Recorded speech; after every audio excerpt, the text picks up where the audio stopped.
Aloha, Mark DACASCOS here. Please join me for my first digital fan event on Saturday, January 23rd.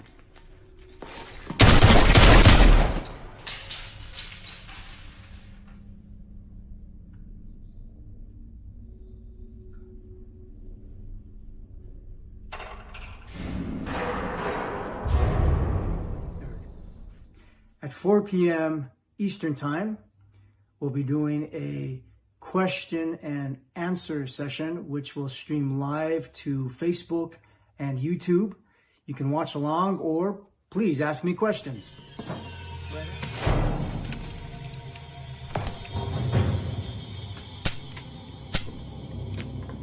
Is that any way to welcome a house guest, Commander White? You must admit that with the lack of suitable hiding places in this apartment, you set the odds firmly in my favor. Right after, we will have time for a one-on-one video chat via Zoom. Autographs and video greetings are also available.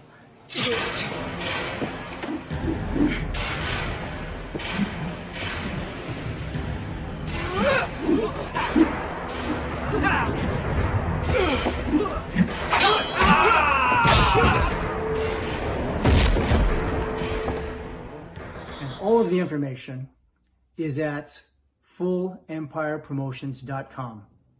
fullempirepromotions.com. I do hope to see you Saturday, January 23rd. Aloha. Today's secret ingredient is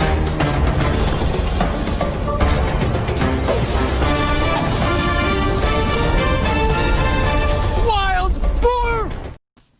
Hey everybody, welcome to another Full Empire Promotions live event. I'm Dominic. I'll be your host for the special Q&A with Mark DACASCOS. We're live on Facebook and YouTube, so thanks so much to everyone who's watching us live. If you'd like to ask Mark any questions or leave any comments, please feel free to do so, and we'll get to those during the broadcast.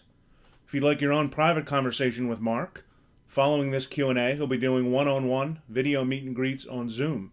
You can have 5 minutes to chat with Mark about whatever you'd like, and we'll even send you a recording of your meeting. In addition, you can get personally signed photographs as well as video greetings directly from Mark on our website at fullempirepromotions.com. Sales for the Zoom chats will end in about 1 hour, 5 p.m. Eastern. So if you're thinking about booking that, I'd advise you to go over and do that within the hour. Autograph sales and video greeting sales will resume until Monday, January 25th. Before I bring Mark on, let's take a look at some of his career highlights. We're the same, you know. Both given the same gift. We're not the same. Yes, we are. 우리와 하나지 거르시노 타투진. Mr. WICK.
Shut your eyes, my sweet. The king is dead.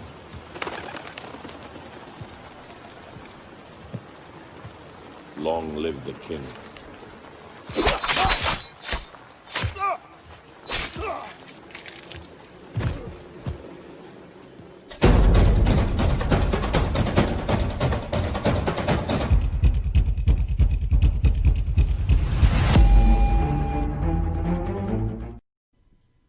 After seeing that, not only do I not want to piss Mark off, I don't even want to slightly agitate him.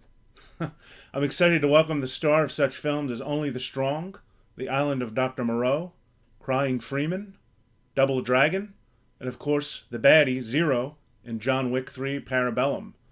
TV credits include Marvel's Agents of S.H.I.E.L.D., The Chairman on The Iron Chef America, The Crow, Stairway to Heaven, and most recently, Hawaii Five-0. Let's welcome a great friend, talented actor, and an all-around badass, Mark Dacascos. Dominic, thank you so much. Hey, man, thank you so much. And everybody out there, thank you for joining us. You scared me with that trailer. Holy smokes. Hey, man, that's you. That's you. And you're just getting started. Oh, man. Thank you. Steve. Thank you so much. Thank you. You know, as I was saying before, everybody out there, I often start my mornings with hikes and trail runs with the dogs and everything. And today it was a little colder and wetter, so the dogs didn't want to join me. So I went out by myself. But I was so excited because I thought, you know, I get to come back and talk with you, Dominic, and our friends all over the world. So thank you for having this, and everybody out there, thank you for joining us. Yeah, no, it's great to have you. And usually that's usually what people do before they talk to me. They contemplate running away from home. And then eventually they turn around and say, you know what, I better do it. We got to do this. Yeah. So how have you been? What have you been doing to keep busy during all this this madness? Yeah, man, it's crazy times for all of us. I guess, you know, one of the silver linings is that we are all in this together. So, you know, there's hopefully it opens the heart and we can show our empathy and compassion for each other. For me, you know, I've always been a big time reader. I love books. My father was always a reader. And so I just took advantage of some of the downtime and got into my books and I'm reading practically every day. I read the Iliad by Homer again, from the introduction to the last page out loud, every character. It was really fun. So I did that, you know, as part of my actor training and just to keep my mind going. So a lot of reading. I walk the dogs nearly every day. And if I don't walk them, I walk me myself because I find it very grounding to get out in nature if I can and just to have some quiet time to think, you know. Right. And I've also been writing. So I've been trying to be productive during these very challenging times for us all. How about you? I've been doing well. You know, I've been keeping busy doing this kind of things with clients and doing all kind of, you know, I've actually been pretty fortunate. You know, I found ways to keep busy and not the volume that I had traveling, you know, 40 weekends out of the year. But, Right. Wow. but you know, it's been nice to kind of be home and reflect on things and prepare and get things done that you procrastinated for a while around the house. And Yeah, that's just right. make the best of it, you know, just right. adapt. That's right. And, That's right. you know, and you had practice for this shit. You know, you were you know, I am Omega. You had practice for this kind of world. You know? Which one thing always bugged me about that movie. I forgot to ask you in Germany. Okay. I am Omega. Okay, ask me. You're in a zombie apocalypse. Yes. Why on earth do you pick a car with no roof? I like the fresh air. Wow, it just added, you know, another level, you know, to the badassery. You know, Yeah, I go. don't need any roof. I suppose I could say, you know, the character, he wanted to use his senses of sight and sound and energy and all that. So I could say that. Or we could say that it was the director's choice. We could also say that Jeff Mead, our wonderful writer, wrote it that way. So, you know, we have options. Right. Well, I want to start off with your background a little bit. I understand you were born in Hawaii, and Yes. and both of your parents were martial artist teachers. Yes. But was there a person, either on screen or off screen, that influenced you to become an actor?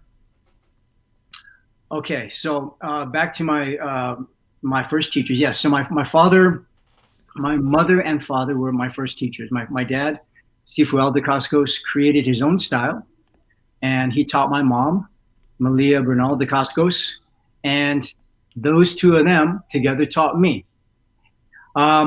In terms of acting, you know, there weren't any actors that. Okay, to be quite honest, I never thought of myself being an actor. Even after, and my all-time favorite, and you know, I did this big event with Shannon Lee and her people last week, and I you know, I think it's, you know, I told them, I said, you know, my biggest hero on screen has, in terms of males, has and always I can imagine will be Bruce Lee. And then female is, I love Audrey Hepburn. So Bruce Lee and Audrey Hepburn, those are my two, you know, film idols. But even after seeing Bruce Lee for the first time, and I can still watch every single one of his movies and be amazed, it never made me feel like, hey, I want to be an actor or a guy that does action. It just made me go, wow, this man is amazing, and I want to watch him again. It never made me think to be an action or actor guy, you know. And even practicing martial arts all of my life, you know, with my good friend Emmanuel Betancourt, you know, I'm from Hawaii, but I grew up in Germany. Most of my teen years were in Hamburg, Germany. From 12 until 18, I lived in Hamburg, or Hamburg, and we watched, of course, Bruce Lee, and then we discovered Jackie Chan, and then Jet Li came out, and neither of us, as much as we watched their movies and we practiced their martial arts and tried to, you know, imitate their moves, neither of us ever said, "Oh, we want to be actors." That wasn't a deal. You know, we had our life, we had our martial arts, we loved it, we loved them, but it wasn't like that's what we want to do for a living. It never occurred to me. It never occurred to me to become an actor until after I failed desperately at trying to be a monk. I was going to be a Buddhist monk. That was my idea of my life path. Is I wanted to be a teacher. I wanted to help people. I wanted to practice martial arts on my own, and that was that. So the acting and doing action and martial arts didn't happen until, you know, I was 18, almost 19 years old, having already lived in Europe and Taiwan for a while. This is when I came back to America, and that's another crazy story. But I can tell you now, or I can tell you another time. But the name Chris Lee, he went on to become this big producer. But Chris Lee is also from Hawaii, and he and the hairdresser and makeup artist, Rex Chin. They basically discovered me in San Francisco, Chinatown, and I was 18, almost 19 years old. And it was that introduction that steered my life into acting, and then with my mom saying, go ahead and try it. But I'll save that for another story, you know. So no, to answer your question, long-winded answer, no, there were no actors that made me think, oh, I want to be an actor or action guy. That wasn't my life path. Right. It just came out of you, just kind of organically happened. It kind of organically happened, and then with the support and encouragement, and basically my mom saying, you may as well try. That's how it happened. Yeah. Very cool. Well, we're glad you said that. Thank you. Yeah. Thank you. And just so you know, Mark, there may be some comments popping up from viewers on the screen. Okay. During the stream, like this one from Junior says, I have a collection of your cover of magazines and some movies to be autographed, hopefully by you. Absolutely. Yeah. We'd love to do it. We'd love to do it. Thank you. Thank you. Thank you, Junior. You can mail those in on our website, Junior, or hopefully we'll be doing some cons in person this year. Right. Yeah. I hope we can get Dominic. I hope we can get back to seeing people in person again. I mean, the last one that we did together was in Germany. Germany. Yeah. Yeah. Yes. Over a year ago already. Wow. Good Lord. Crazy. Yeah. Jesus, Nesteria. Sorry if I butchered her name. While a movie with Bruce Lee and Audrey Hepburn would have been epic. Yeah. Right. Would I never thought about that. Because I love your Nesteria. Yes. Can you imagine Bruce Lee and Audrey Hepburn? Holy smokes. Would have been rocking. Would have been rocking. Yes. Absolutely. Aggressive Stein or Steen. I live in Hamburg. Hamburg, hallo. So, wir haben eine Wohnung in Eppendorf gehabt und dann auch in Großbostel. Und ich bin auf die, wie heißt das? Helene Lange Gymnasium. Da bin ich zur Schule gegangen. Das war so in Winterhude, so da in der Nähe. Hallo, Hamburg. All I heard was nauseum. Nauseum. Yeah. So glad you took that path. Yeah. Thanks. Thankfully you did. Thank you. Thank Very you. cool. Thank you. Thank you, man. So one of your early films is Only the Strong. Yes. This was directed by Sheldon Lettich. Yes. Who was no stranger to directing martial art heavy films. Can you talk a little bit about working with him as a director? Absolutely. I will forever be grateful to Sheldon because he took a chance on me. Before Only the Strong, I had only done a very small film, and I was edited out of it, called Dim Sum, and that was directed by Wayne Wang, and I acted opposite Joan Chen. So that was my introduction to film, and I ended up on the cutting room floor. And then my first lead as an actor in terms of bad guy, good guy. I was the lead bad guy in American Samurai. Had done some commercials, but I'd never been a lead in a movie. I'd never been number one on the cast list. And Sheldon Lettich, he took a major chance on me. We were introduced by the writer of the movie, Luis Esteban, great friend, wonderful writer, and the producers, Samuel Ladida, and some of the other producers, and met with Sheldon. And Sheldon, thank goodness, thought that I could do the movie. He had me screen test for 20th Century Fox, and about a week after the screen test, he called me and gave me the wonderful news for me that they approved me.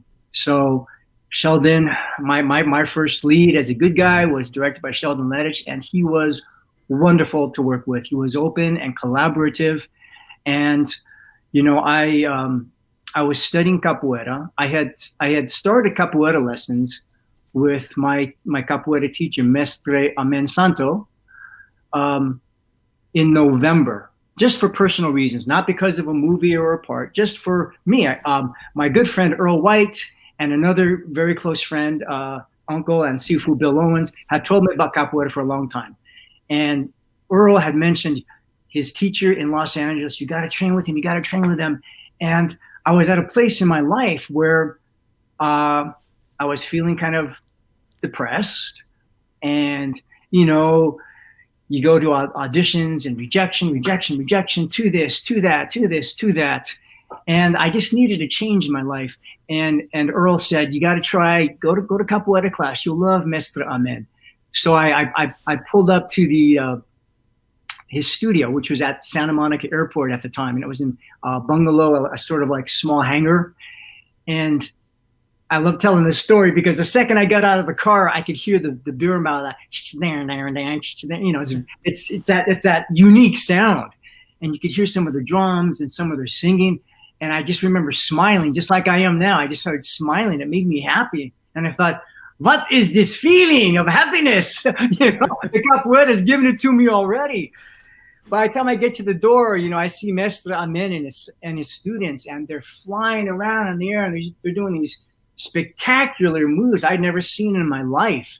And I'm pretty sure that I signed up that day. Cut to 3 months after I had joined his class, just learning for me, my manager called me up and said that there's a movie called Only the Strong, and it's featuring the martial arts capoeira. And that's where my close friend Luis, who wrote the movie, he and Sheldon and the producers met with me, and then I suggested, my character in the movie has a teacher in the movie. Why not take a look at my real teacher in real life? So they came down to Mestre Amen's class, and they watched him teach, and they watched him move, and of course they said, he's fantastic. Yes. So he plays your teacher in the movie. So it was really great because in my first lead, my actual capoeira teacher in real life is my capoeira teacher in the movie. Oh, awesome. Very cool. Great start. Yes. And I have to ask, how often do you use a stunt double in films? And are there times where the studios force you to use them, where you prefer to do it on your own? Great question. So when it comes to just the fighting part, I try to do as much as I possibly can. If there's a particular move that I am not skilled at, or I can't do it good enough, and the director wants it a particular way, then they'll use a stunt double. And there's incredible, obviously there's some incredible stunt people out there to do that. So every now and then there's somebody that does something way better than me, quite often, and they'll do it. But in terms of the majority of the fighting, I prefer to do as much as possible on my own. I'm not a stunt person. I'm an actor and a martial artist. But I leave the crazy stunts to the professionals that know how to do it way better and who can walk after they do it. For John Wick 3, I've been saying this since we did the movie, but Keanu Reeves is really a dream to work with. He's a big world star, and he is one of the most humble, grateful, kind, collaborative people I've ever worked with, in spite of being Keanu Reeves. He's fantastic. And it's great. He kind of sets the bar because here's this very famous actor, and he and Chad, our director, Chad Stahelski, a fantastic director and martial artist himself, both Keanu and he want Keanu to do as much as Keanu possibly can, and it's really wonderful to be able to work with people like that who have put the work in preparation so that you can actually do it on the day and on the screen. Now, of course, there are certain moves where, Keanu's character goes crashing or takes this huge hit or this or that. And, Keanu says it himself. He doesn't want to do that. He wants the professionals to do that so that the character can survive, because that's, we're playing characters. Right. And so on our fight scene, I would say, and the stunt guys can correct me if they think the percentage is wrong, but I'd say maybe in terms of the fight between John Wick and Zero, Keanu and I did 94.7% of our own stuff. Wow. Wow. But some of the hard hits, the crashes when John Wick throws Zero to the floor, I had a wonderful stuntman, Mark Costa. Oh my goodness. Oh wait, something just happened to my computer. Waiting for the host to start this meeting. You're still on with us. Can you see us? I cannot see you. You can't. Remind. But can you still me? Hang on. I'm going to try to pull you back in. Hang on. Something just happened. Can you hear us? Yes, there you are. There you are. Yes. I just refreshed it. I don't know. We could still hear you and see you, but you couldn't see us. Oh, sorry. So anyway, Mark, please forgive me if you're watching. I forgot your last name. Of course, I'm going to remember it as soon as this finishes. But Mark, fantastic stuntman. He took my super hard smash hits for me. So thank you for that. But but like I said, 90% plus 94.7% of the fighting, I'm happy to say that Keanu and I did ourselves. And if anybody's ever wondering if Keanu is that strong, he is. I posted, I'm telling those guys trained him really well, and he put in the time because, when he grabbed me for some of those throws and some of the moves for 2 or 3 days afterwards, I'd have fingerprints. I'd have these bruises from him grabbing me. And I was so proud of them. I was like, I hope they last for a while. Yeah. Yeah. There are a lot of women that would pay for that. Easy now, Dominic. Yeah, we've got a great question here. Erica is asking, Mark, you're a professional. What's the biggest difference between real martial arts and movie martial arts? Oh, goodness. Okay. The similarity between real martial arts and movie martial arts is that they both take a lot of work and dedication. But, a lot of work, a lot of dedication, and a lot of time to get good at anything. I think we all agree it takes a lot of time to get good at anything.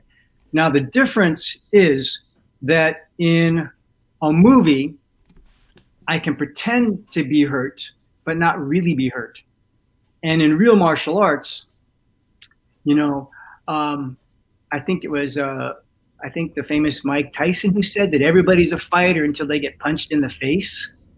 Well, I 100% agree with that because, as an actor, you can manipulate your mind and your heart and the physicality, and you can play the pain. But, I've practiced martial arts most of my life. I was in a tournament and there were growing kicks allowed. And I threw a high hook kick and I got kneed in the groin so bad that it cracked my cup. And I'm going to say it. I peed blood for 3 days. Oh, man. Yeah. I finished the match and I actually won, but I paid for it. And, I never want to have to feel that again. I'll act it, but I never want to have to feel that again. And I've been punched in the face and I've had teeth knocked loose and, it's really hard. So I think that's the biggest thing is that, fighting really hurts. And even if you block, you take a punch or something or kick on the arm, in real life, it hurts. It hurts. And, I've had a lot of tournament fights and unfortunately some street fights. And I'm always amazed after I debrief myself, how fast the street fights happen and how painful they are if you actually get tagged. Maybe you don't feel it in the moment because of the adrenaline rush, but man, do you feel it afterwards. And it certainly puts into perspective what works and what doesn't work. For me, I try to tell people, if you want to be good at martial arts in movies, practice choreography, practice moves, if you want to have elegant moves, then work on your flexibility and your breathing and work on the moves that you really want to get good at. But as we all know, if you want to be a good fighter, you have to fight. You cannot be a great swimmer unless you get in the water, right? You cannot be a fighter unless you spar, unless you practice. And then again, you have to ask yourself, what kind of fighter? Are you going to be a movie fighter? Or are you going to be a point fighter? Or are you going to be an MMA fighter? Or are you going into the military and doing actual lethal, that type of fighting? Very, very different, My father used to tell us, sometimes I go to my mom and dad's martial art, classes, and my dad would tell us before we started, okay, nobody change clothes, keep your shoes on. Those of you that have suits on, keep your suits on, dresses, whatever you have on, keep on. Keep your clothes. If you have a bag, keep your bag. So we go in the room, we'd salute, and then he would take us outside into the parking lot or on the terrace. And with dress shoes or a suit or a bag or whatever, he'd say, start sparring. Slow, but just spar. And I would raise my hand and say, Dad, can't move in this clothes and can we warm up? And he would just say, very calmly, do you have time to warm up on the street if somebody attacked you? Do you have time to change your clothes to make yourself feel better before you fight? You don't. So we're going to practice out here by the trash cans, in between the cars, on unlevel ground, to get as close as you can without hurting each other, to see how it would actually be. And I think, in my mind, you take that to all perspectives in life. Whatever you do, especially with martial arts, really define what kind of martial art you want to get good at. Is it competitive? Is it artistic and in the movies? Is it the octagon? Or is it in the street? Because I think there are differences, and you have to train for those differences. Yeah. Right. Blair says he loves your dad's philosophy. Oh, thank you, Blair. Thank you, Blair. I have to say one thing about my mom and dad is that they are still evolving. They both still teach. My mom and dad are both in their 70s, and they both still teach. And I am proud to say that both of them have always been and can still kick my butt. It's really weird to have your mom be a grandma, and I am sure she can run faster and longer than me. And I, with my own eyes, have never seen anybody's hands faster than my father's. Yeah, it's crazy. Good for them. That's awesome. Oh, when I spar with my dad, it feels like all it is this. Wow. Good for them. That's amazing. Amazing. Thank you. Yeah. Someone, Bullets is asking, is that Fred or Ruby peeking out the window behind you? Oh, can you see that? Yeah, we did. The dog was popping up a little bit. Oh, yeah. That's, let me see. I'll bend this down. That is, let's see. Can you see Freddie? Hey, Fred? Fred. Yeah, he's camera shy. Oh, there hey, Fred. There he is. Hey, baby. And Ruby is, Ruby's over by the door, and I'd show you, but it's kind of messy over there. So. Yeah.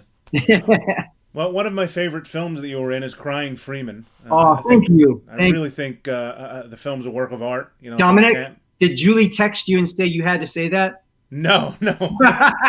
No, I've always really enjoyed it. I think it's uncannily beautiful, and every small detail. It's. I think you give a huge nod to Thomas Burston. The DP. How much interaction did you have with him? Okay, well, first, thank you for mentioning Crying Freeman. And I say Julie, for those of you that don't know, Julie is my wife, or rather she would say I'm her husband. And we met on Crying Freeman. Oh, you met on, no kidding. We met on Crying Freeman, and she's obviously the lead girl. Yeah. And in terms of the interaction with our wonderful DP, I did not have too much interaction because you notice I had that crazy tattoo, right? Yeah. In real life, I don't have any tattoos because I figure if I ever have tattoos as a character, it's easier to go if I don't have any, right? And I've played a lot of characters that have had tattoos. And in Crying Freeman, if you didn't see the movie, I have 2 full-bodied dragons all over my body. And so I say that because if I wasn't working on choreography, working on my lines, or having 6 different tattoo artists basically draw the tattoos, I was filming. And so most of my interaction with people on the set were one with Christophe Gans, our wonderful director, or with the actors and stunt people going over what I was actually getting ready to film. Yeah, but thank you. Yeah, our DP did an amazing job on that movie, and of course, I have a special place for that film because yes, I met Julie, but that's crazy because from that movie we have 3 kids now. Interesting note is that Samuel Adida, our producer of Crying Freeman, of Brotherhood of the Wolf, of Only the Strong, of Roger Avery's last movie, Lucky Day. He passed away a couple of years ago, but there was talk from him about doing a series for Crying Freeman. And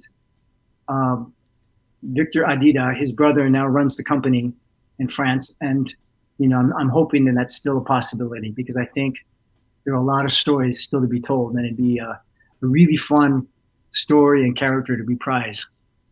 Yeah, absolutely. I know the film was based on a series of comic books or a comic book. Yes. Have you seen that prior to playing the lead? Yes, my good friend Michael Stratford. Hey, Michael. Um, he actually before I even knew that Sammy and Christoph were doing the live action, he gave me some VHSs of the Crying Freeman manga, the anime, and I loved the show. Fell in love with the character. I was a huge fan before that, but that was because my friend Michael Stratford, basically said, you got to watch these. These are fantastic. Very cool. Yeah. Loved One Night in Bangkok, but I can't believe you shot Julie. Bullets. So bullets. Yeah, that was. I didn't write the script. If a marriage can survive that, it can survive anything. That's right. No, that is. Let me see. The third time. Let me see. 1, 2. Julie and I worked together 3 times, and this is the crazy thing, Dominic. In all 3 movies, my character pulls a gun on her. Boy. And she still married me. That's crazy. Hey, just proves that she'd take a bullet for you. Man, her revenge on me is going to be brutal. Yeah, for sure. Pizzawell is watching, saying, "Hey, Mark, big fan. How was it playing the role of the Crow in the television series?" Oh, thank you, Pizzawell. It was a huge honor. It was a huge honor because I am a big Brandon Lee fan, and I think Brandon was extraordinary in his movie The Crow. So I loved it, the story, James DeBar's story, fantastic. But yes, of course, I felt a lot of pressure because, you can't help but go, wait a minute. Brandon Lee did the movie. It's fantastic. Why would they want to do a series? And who's going to do that? And I wondered that too, because Brandon is so great in the movie. It's hard not to compare, So when I auditioned for the show, and Mr. Pressman, Ed Pressman, offered the role to me, I made sure that my agent at the time reached out to Linda Lee and kind of got her blessing on that. And as far as I know, I was told they did. So with that in mind, how could you ever imitate Bruce Lee or Brandon Lee? And why would you ever want to? I'm an actor. I have to play the character. So knowing that I had the utmost respect for Brandon Lee and loved what he did, I had to take our scripts, our story, work with our producers and directors, and give our collaborative rendition of this character. Of course, with spirit, paying homage to what Brandon did and James O'Barr's story, but we had to make it our own. I had to embody, what we were now doing with the series, and I did that to my best. And I loved working on it. I loved working in Vancouver, Canada. It's a beautiful city, one of my favorite cities in the whole world. And I thought we had a really good team of people. And an interesting note is Peter Linkoff, the executive producer of Hawaii Five-0, MacGyver, Magnum PI, was one of our writers on Bryce Zabel's The Crow, Stairway to Heaven. Wow. Yeah, so interesting connection. Very cool. And go ahead. I was going to say, the wonderful actor John Hawkes, played a part in it. We had like a really interesting cast and wonderful guest stars coming on the show. So I was blessed, and I loved working on the show. So thank you for asking. Yeah, no, I was going to say, in my opinion, I think you play the character with compassion, torment, and a guy who just wants to get his life back. While Brandon Lee's version was a bit vengeful and kind of mean-spirited and not really all that likable. But that being said, I think he probably would have gave you a thumbs up. Definitely. That means a lot. That means a lot to me. Thank you. Well, of course, I have to mention you went to Australia to work with Marlon Brando, Val Yes. Kilmer, and the Yeah. great John Frankenheimer, and I with Yeah. Dr. Moreau. Yes. Can you talk a little bit about this experience and how much of the film was worked on by Richard Stanley? Okay, so boy, I have to watch the documentary. I haven't watched the documentary about the making of it. It's been a while. You watched it? Have you seen it? I watched it, but it's been a while. Yeah, Okay, I need to watch. But any Richard Stanley fans out there, Richard Stanley was wonderful. Richard Stanley is who auditioned me. He actually had me come in, and he had asked me originally to read for the character, the dog servant, and that eventually Marco Hofschneider, the wonderful actor, did that role. But when I was there, when Richard Stanley brought me into audition, I asked him. I said, Richard, thank you for having me, but if you don't mind, based off of your script, I really love the character of Lo Mai. And he said, well, Lo Mai is not really in the movie too much. And I said, I understand that. But I love that character. I love his arc, as short as it may be. And if you don't mind, I'd really like to audition for that. And he took a moment and he said, I was going to cast that in Australia, but if that's how you feel, okay, I'll give you a few minutes. You can improvise the scene where Lo Mai is drinking water and he's spotted with blood on his face, and then you can figure out how he would run away and do something like that. And I said, fantastic, thank you. Then I walked out and I went, okay, wait a minute. In theory, I love this character, but how does a half leopard, half man drink water? That part I hadn't done in my mind yet, Right. And I hadn't practiced it. So I took a few minutes and just tried to, embody that. In any case, that was how I met Richard Stanley, and I auditioned. And a few weeks later, I heard that I actually got the job for that role. Now, cut to the actual production. The movie was going a couple months later, and then I wasn't coming in until maybe a month after production. Anyway, by the time I got down to Australia, politics and things happened where Richard Stanley was no longer the director, and John Frankenheimer was. Also great talent, So Absolutely. I was just feeling sad because, of course, I'm a huge John Frankenheimer fan, but Richard Stanley wrote this incredible script, and Richard Stanley was the one that hired me, In any case, I'm now down there, and I find out that Richard Stanley's not directing, that John Frankenheimer is, and that there was going to be a script story change and so forth. So a lot of crazy things happened. While we were waiting for script to get approved by everybody and for Mr. Marlon Brando to arrive on location, my wife and I had 2 weeks. We were actually engaged then. My wife and I had 2 weeks of free time to get certified as scuba divers. So we learned how to scuba dive in Australia. And then when we finally got to shooting and I got to work with Mr. Brando, my Stan Winston and his team designed the costume, and that was a one-of-a-kind costume. And it took them about 6 months to make that. I mean, every hair was hand-stitched, so they did an incredible job. When we finally put it on, with the prosthetics and all that makeup, it took 4 hours.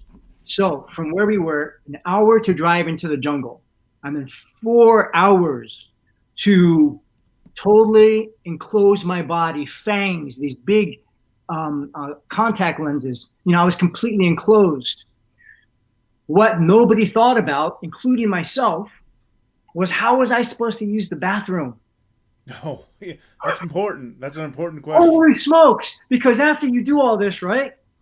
1 hour drive, 4 hours of all this. I've got the contact lenses in, the fangs, my hands, everything like that. There's no part of my body that's actually free. And then I've got to go. And so we had to, they had to cut into my paws so that I could slip my hands out, and then, make appropriate holes so that I could do some business. Because I know that you were wondering about that, Dominic. That's why I brought that up. Hey, yeah, absolutely. It's an even angrier leopard if you can't go to the bathroom.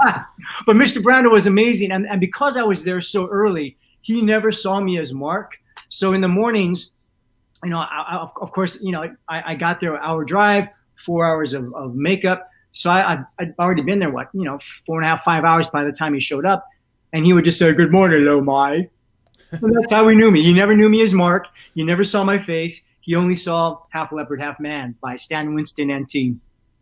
That's awesome. That's awesome. Well, what a great film. It must have been an awesome experience. It was amazing. I mean, you see the cast. It was crazy. Val Kilmer, just everybody. Tim Morrison. Crazy, incredibly talented cast. Very cool. Thank you. We'll jump ahead, and you played a great villain on Hawaii Five-0. Appreciate that. Do you find it more enjoyable to play the villain as far as the hero? Oh,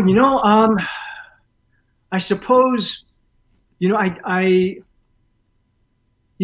really depends on the character and the story. But, playing Wo Fat, I saw him, of course I saw him from Wo Fat's eyes. And in a way, I saw him as the hero. I know he did despicable, evil things. So there's no way in the big sense in the world he could be the hero. There's no way. I understand that. But as an actor playing him from his point of view and the character, he was the hero. They were justified, yeah. And that's how I tried to see it. That's how I tried to feel him, And I love Peter Lenkov and team. Thank you for having me. I love how the character was written because, yes, he was, in terms of the story, the villain, but they allowed me to give him some sort of respect and integrity. And I would argue that in spite of all the crazy, Wo Fat had major respect and maybe even some love for McGarrett. It's very clear that McGarrett had that, did not have that feeling for Wo Fat, yeah. Understandably so. But Wo Fat was a very complicated character, and if you know his backstory with what happened to his mother and being raised by Doris, yeah, he was. I'll just say I'll leave it at he was very complicated. Yeah, absolutely. Chad is asking, where can we get the series The Way? I've been looking for it for years. Please. Oh, cool! Thank you, Chad. That's a good question. It was a Canal Plus, a web series. Gabriella Wright is our lead lady, and I really like that show. And I do not know, but I can ask our director and find out, and maybe I'll post some news on one of the social media platforms. But thank you for asking. Very cool. Thank you. Well, of course, we have to talk about John Wick 3 Parabellum. Yes. How much information were you given about the character of Zero when you were hired? Well, first I have to tell you, Dominic, when I was hired. So I had met Chad, let me see, that year, that was 2018 we shot that movie, I believe, right? Yes, shot that 2018. So I was in New York, and I was studying with my Shakespeare teacher, voice teacher, presence teacher, Patsy Rodenberg. I've been a student of Patsy Rodenberg's for a decade, almost a decade and a half. And I was in New York, in a Shakespeare workshop, and my representatives called me and said that Chad Stahelski, awesome director of the John Wick movies, would like to meet with you tomorrow. And I said, absolutely, thank you so much. And fortunately, my wife, Julie, had already watched 1 and 2, and she was the one that said, I know you like, because for me, I like I like stories with, I don't know, I'm very particular with the characters and everything like that. I don't just watch for action and all that. I like stories, and I like heart and foreign films. Anyway, she said, I know how you feel about a lot of action movies, but you're going to love John Wick. So you got to watch John Wick 1 and 2. And I did. And I loved it. So now the next day, in New York, I'm meeting with Chad Stahelski and team. And he told me up front, he said, we already have our lead characters all cast, but I'd love for you to come in and maybe do a cameo, one dialogue scene, one fight, and maybe shoot it in Morocco, and told me some story and this and that. And I said, Chad, it would be an honor. I would love to work with you and your team. And that was in February. So I was going to play, I was going to have 2 scenes, one dialogue scene, one fight scene. And he said maybe it would be in October or something like that of that year. So cut to March, April. I don't really hear anything. And I thought, movies come and go, and you never know what happens, right? Show business. And then May rolls around, and it's on a Sunday, and I get a text from Chad Stahelski, and he says, hey, Dacascos, give me a call in the morning when you get a chance. And I write him back. I said, okay, Chad, will do. So I called Chad on Monday morning, and I said, hey, Chad, what's going on? How you doing? He goes, I'm doing okay, but some things have changed. And I said, okay, well, I hope I can help you. And he says, I hope you can too. He says, our lead villain, our actor, is no longer playing that role, and I would like to invite you to play Zero. Wow. And I said, like the lead villain? And he says, yes. And I said, Chad, I would love to. He goes, read the script first. I'm going to send it. I said, Chad, I'd love to. He goes, Dacascos, read the script first. I said, okay. So he sends the script. I read it.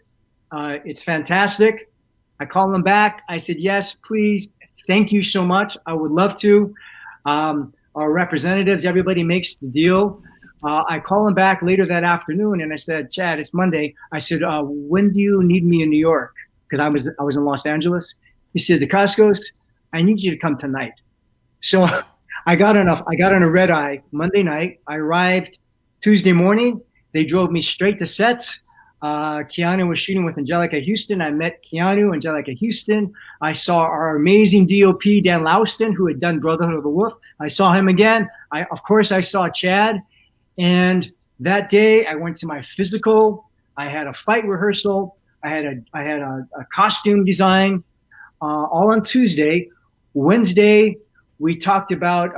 I had a meeting with Chad real quick, and he said, "What do you want to do with your hair?" I said, "I talked with wardrobe and hair, and I said we kind of felt like it would be really cool to shave it off." He says, "What?" I said, his name's Zero. He's Zero everything. Zero hair. John Wick has the facial hair and the long hair. Be kind of neat to be similar to John spiritually, but physically very different. Shaved head and this and that. And I remember Chad saying, "Okay, give me an hour to think about it, and then come back and check with me." So we waited an hour, and then hair and wardrobe and myself, we went back to Chad, and Chad says, "All right, shave it off, but hurry up and do it before I change my mind." So we shaved the head on Wednesday, and Thursday was my first scene with Asia Kate Dillon and Lawrence Fishburne. And so basically talking on Monday, getting there Tuesday, prepping Wednesday, shooting Thursday. And the character was truly a collaboration of Keanu, the writers, Chad Stahelski, myself, figuring him out and putting him together while we were doing it. And a huge shout out to Evan Schiff, our editor of John Wick 3, because it was Chad and Evan who decided to keep the quirky parts of Zero in the movie. It would have been really easy for them to just keep, because on every take, Chad would have me, play it conventional. And then he would say to Dacascos, "Do you're crazy." And so he'd let me play around with it. And a huge thanks to Chad and to Evan for taking the chance and and given those aspects of Zero, to Zero, keeping him on screen. And Right. a huge shout out to Keanu for not firing me the first day, because when Chad said to have a rehearsal and do what you guys want to do, I played Zero certain different ways, and they both told me it's not exactly what they had in mind for the character, but they gave me the liberty to experiment and play, and they were open-hearted enough to see it a different way. So Keanu Reeves, Chad Stahelski, Evan Schiff, our whole team, John Wick 3, holy smokes, thank you. Forever grateful. Absolutely. And a big shout out to Lance Reddick. He connected you and I. So Thank you, Lance. Awesome. I did not know that Lance's accent, Sharon's accent, was put on. No? Good. No. So when he broke into regular English, I was like, yeah, he's great. Like I saw him in 1 and 2, and he was, he's such an incredible actor. He's the consummate actor. He's fantastic. So shout out Lance. Thank you for connecting us. Thank you, Lance. Very cool. I don't know if you can answer this one. Benjamin's asking who was supposed to play the lead villain. As far as I understand, the incredible, and I'm a huge fan of him, Hiroyuki Sanada. And I say that because as far as I know, it was out that he was supposed to play Hiroyuki Sanada. And yeah, he would have been great. He would have.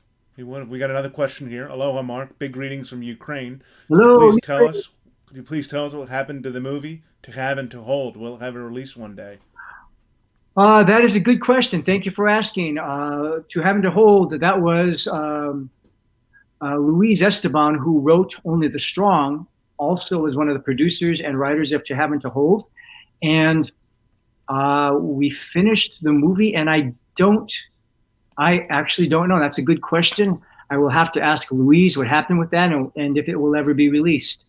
It was privately financed. It was a pretty decent budget, but I actually have no idea. That's the thing. As an actor, we get hired, we do our job, and then unless we're a producer on it, we're not privy to the information. So I apologize that I don't have information for you, but I have been to Ukraine.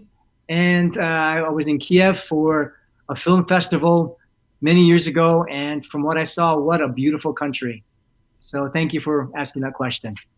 Yeah, guys, if you're watching, just what Mark said, actors usually don't know once they do the job. It's up to the distributor and the studio, and the fans usually know before the actors. Yeah, so true. So true.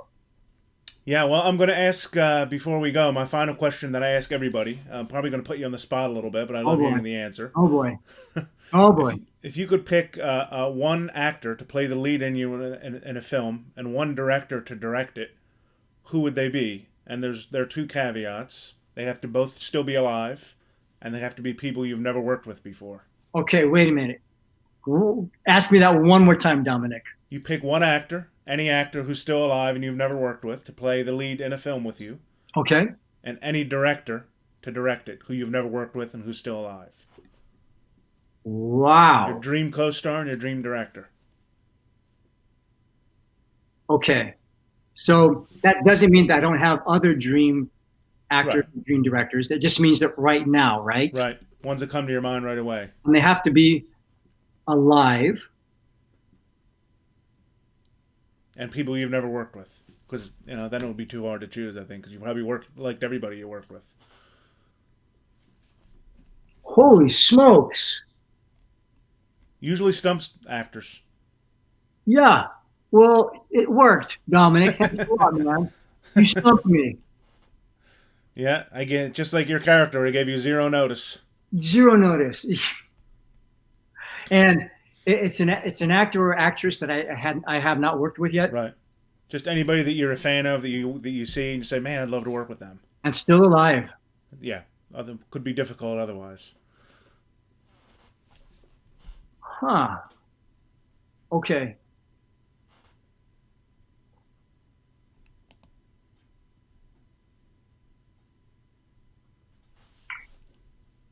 Wow. You might have to come back to us on that one. I think Will Ferrell and I Wow. could do a very interesting martial arts movie together. Yeah, yeah. And Lin-Manuel Miranda directing. That would be an interesting movie.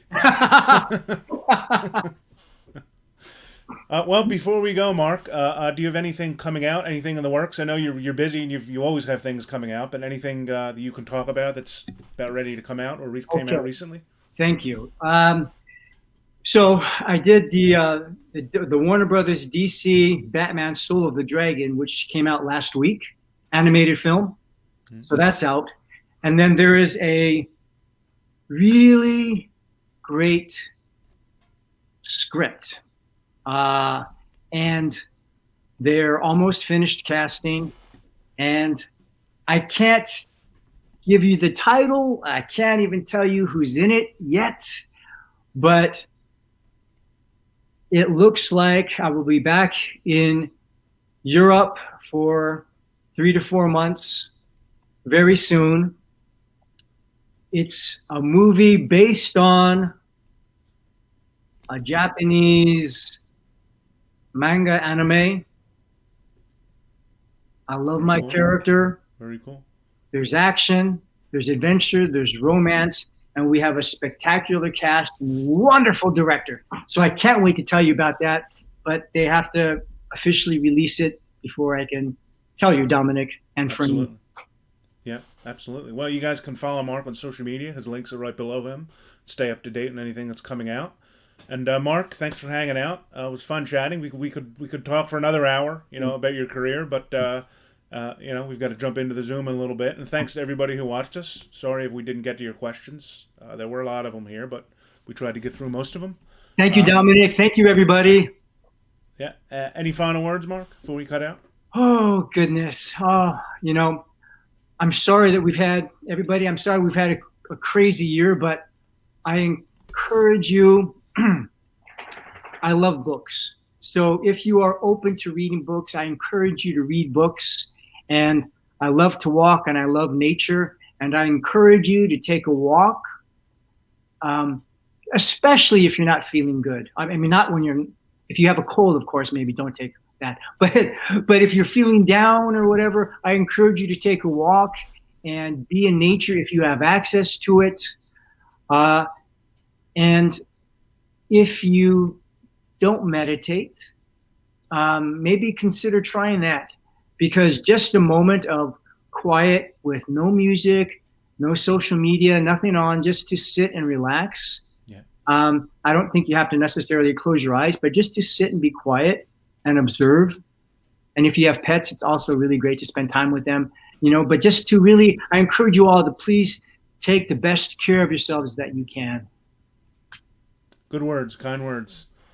All right, Mark, thanks for joining us, and we'll see you shortly. Aloha. Thank you, Dominic. Thanks a lot. Well, I hope we get to do this in person at a convention soon. As you can see, Mark's a great guy to chat with. If you'd like to have a one-on-one chat with him on Zoom, sales are still going to be open for a few more minutes. If you have one booked, you can click on that link in the email that we sent you on your assigned time slot. And the autographs and video greetings will be on sale until Monday, the 25th. So thanks so much again to everybody who watched along with us. Again, we tried to get to as many questions as we could. So I appreciate everybody that sent questions in and that joined us. And everybody have a great weekend and be well. Take care.